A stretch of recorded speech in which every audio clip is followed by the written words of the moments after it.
भी जारी है। ऑपरेशन बाम पाकिस्तान के इतिहास का सबसे बड़ा आतंकी हमला बलूचिस्तान को पाकिस्तान से अलग कर सकता है। Motive of our attack was very clear. It was a simple and clear message to China and Pakistan to withdraw immediately from Balochistan. और कई रिपोर्ट्स के हिसाब से ऑपरेशन बाम के पीछे इंडिया के रॉ का हाथ हो सकता है।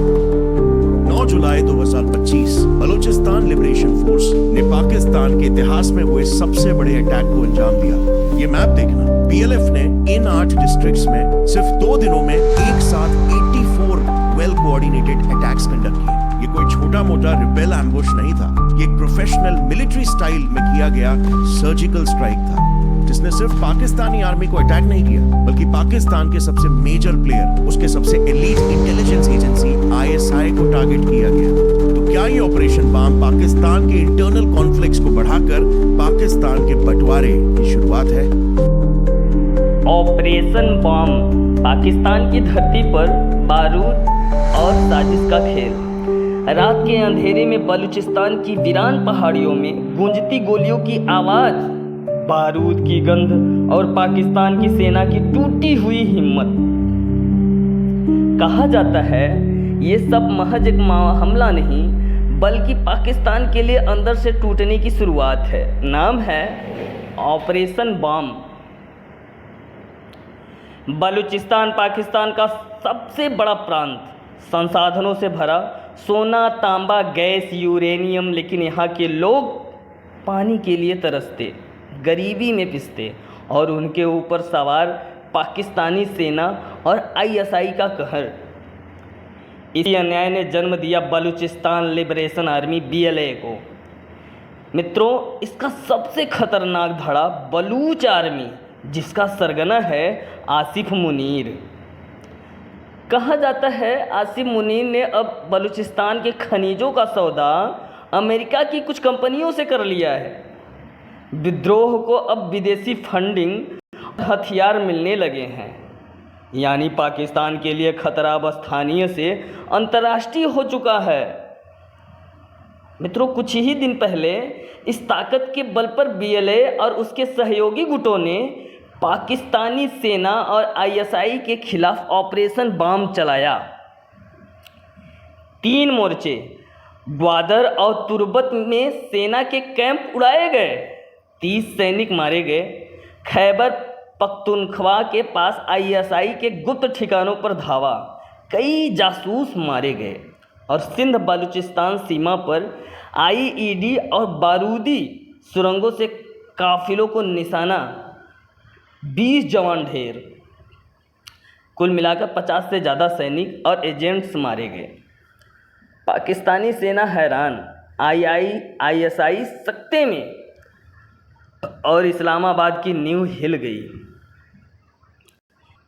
मित्रों, लेकिन इस पूरे खेल में एक और मोड़ है।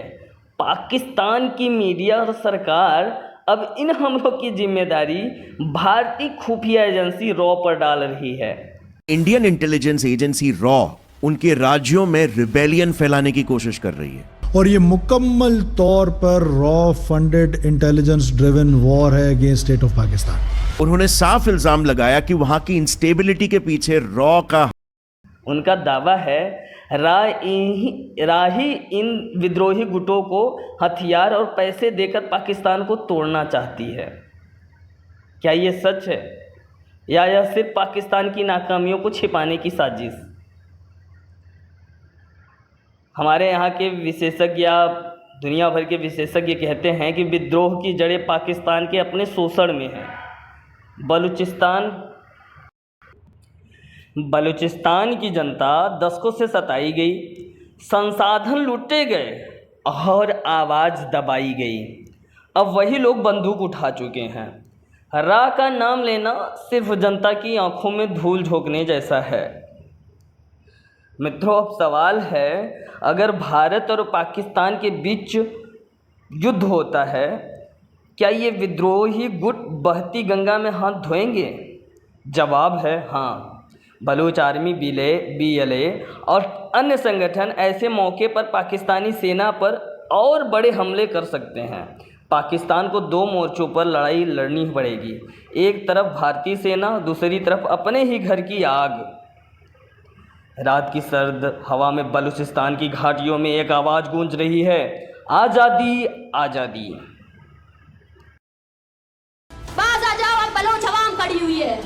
ये 1948 नहीं है, ये 2023 है, और ये बंगाल नहीं है, ये बलूचिस्तान है। वो हर रोज हमें मारने आते हैं, हर रोज छुप कर गीदड़ की तरह वार करते हैं। आप हमें डरा नहीं सकते।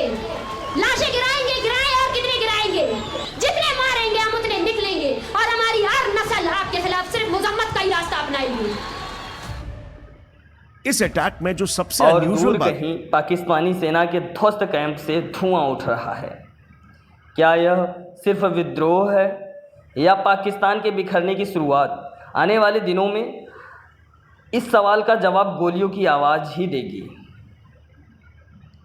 मित्रों, मैं शिवम प्रयागराज की पवित्र धरती से आप लोगों के सामने अनटोल्ड समाचार न्यूज़ लाता रहता हूँ।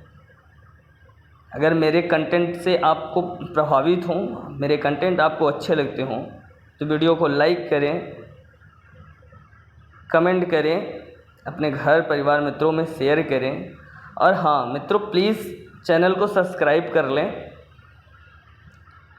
जिससे हमारा मनोबल बढ़ता रहेगा। धन्यवाद। जय हिंद, जय भारत।